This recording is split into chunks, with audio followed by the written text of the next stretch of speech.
Siguiendo nuestra hoja de ruta del libro 2, hoy vamos a desarrollar el capítulo correspondiente a la prueba confesoria. La manifestación de una parte de ser cierto un hecho contrario a su interés y favorable a la otra es lo que se conoce como confesión. Puede ser confesión judicial o extrajudicial, espontánea o provocada. La confesión judicial y provocada resulta de posiciones o preguntas dirigidas por la parte contraria, que ofreció en tiempo ese medio de prueba, y por medio del juzgado. Ahora bien, ¿son o no preguntas las posiciones realizadas por una de las partes y dirigida a la otra? Obviamente, las posiciones sí son preguntas.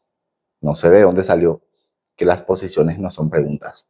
Si el artículo 276 del Código Procesal dice que sí son preguntas, solamente que estas preguntas, llamadas posiciones, tienen una modalidad y los interrogatorios dirigidos a los testigos son de otro formato, nada más. Las preguntas de las posiciones tienen que estar redactadas o formuladas de tal manera que se pueda responder con un sí o un no rotundo.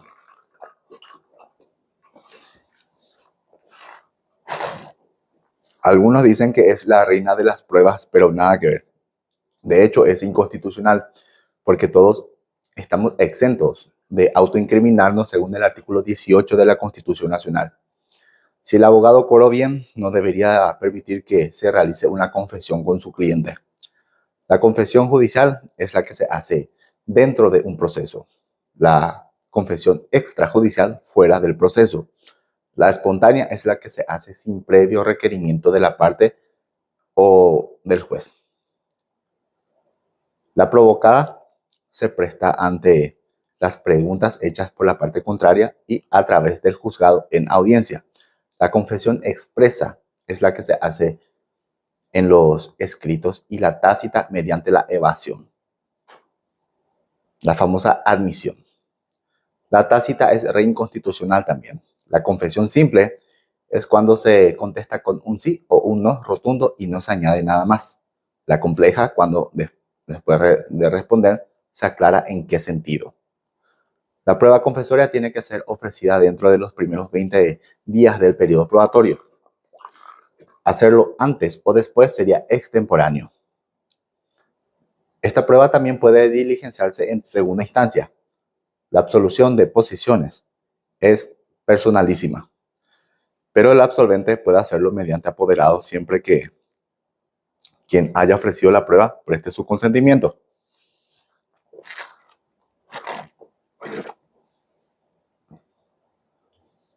Esta prueba de confesión también puede diligenciarse en incidentes.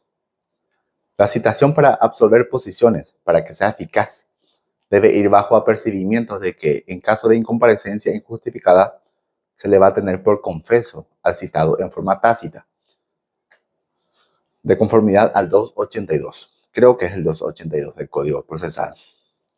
Esta providencia se notifica en formato papel en el domicilio real. Así está en el artículo 133. Ya sabemos, el pliego se tiene que agregar a más tardar 1 hora antes de la audiencia. Lo de presentar en sobre cerrado es una facultad de la parte, no un deber. Si no se presentó el pliego a tiempo, igual se pueden formular las posiciones en forma verbal.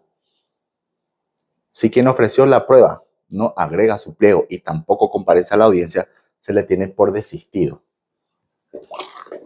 Y también pierde el derecho a ofrecer esa prueba en segunda instancia. Pero si presenta su pliego, no es necesario que comparezca a la audiencia, según la ley. Pero en la práctica sabemos que sí es necesario para poder controlar el desarrollo de la audiencia.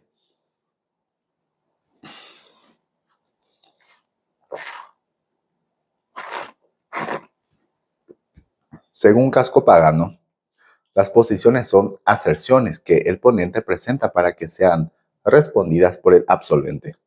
Ponente y absolvente no son la misma persona. Dice el doctor Casco Pagano que las posiciones son proposiciones afirmativas que formula la parte que propone la prueba de absolución a fin de obtener una respuesta afirmativa o negativa. El artículo 276 del Código Procesal dice que son preguntas. Para mí, la prueba confesoria se parece mucho al examen que teníamos en la facultad o en la escuela también. Lo de completo con verdadero o falso. Eso es todo lo que tiene que decir el absolvente. Negativo o positivo, verdadero o falso, ¿sí o no? Bueno, no es una prueba importante, porque no se puede interpretar una respuesta en contra de quien la da. Y la evasión tampoco puede ser interpretada en contra de quien la hace, en virtud del artículo 18 de la Constitución Nacional. En las posiciones no se pueden incluir cuestiones que no admitan este medio de prueba. Secreto profesional, instrumentos públicos, porque todo cuanto tenga que ver con instrumentos públicos se tiene que deducir incidentes de redargución de falsedad. Las posiciones tienen que versar solamente sobre cuestiones que el absolvente tiene la obligación de conocer. Pero como dije recién, no tiene la obligación de responder en virtud al artículo 18 de la Constitución Nacional. O en todo caso, el absolvente está habilitado a mentir descaradamente, no como el testigo. Así que toda la formalidad prevista para este medio de prueba cae por tierra porque es inconstitucional. No obstante, el abogado del absolvente tiene que aclararle a su cliente, primero, que cuando el funcionario le dirija la pregunta, se limite a manifestar, primero, solo si entendió o no la pregunta. Segundo, si va a responder.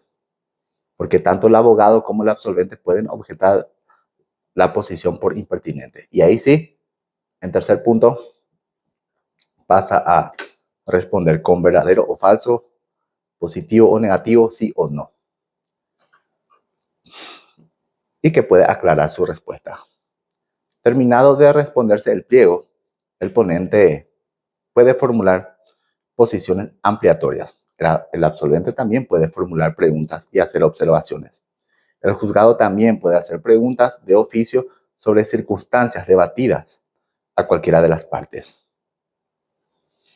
Algo importante, si el absolvente no comparece, por el motivo que sea, la carga de procurar la realización de la diligencia se traslada a él. Es él quien tiene que procurar que se haga la diligencia, con el peligro latente de que se le tenga por confeso en forma ficta al momento de dictarse la sentencia. Eso está en la ley. Se invierte la carga de la prueba en caso de que se haya frustrado por culpa del absolvente. El Código Procesal dice que la conducta omisiva, evasiva y maliciosa del citado a absolver posiciones va a constituir fuente de convicción judicial. También es inconstitucional esa norma. Creo que es el artículo 300.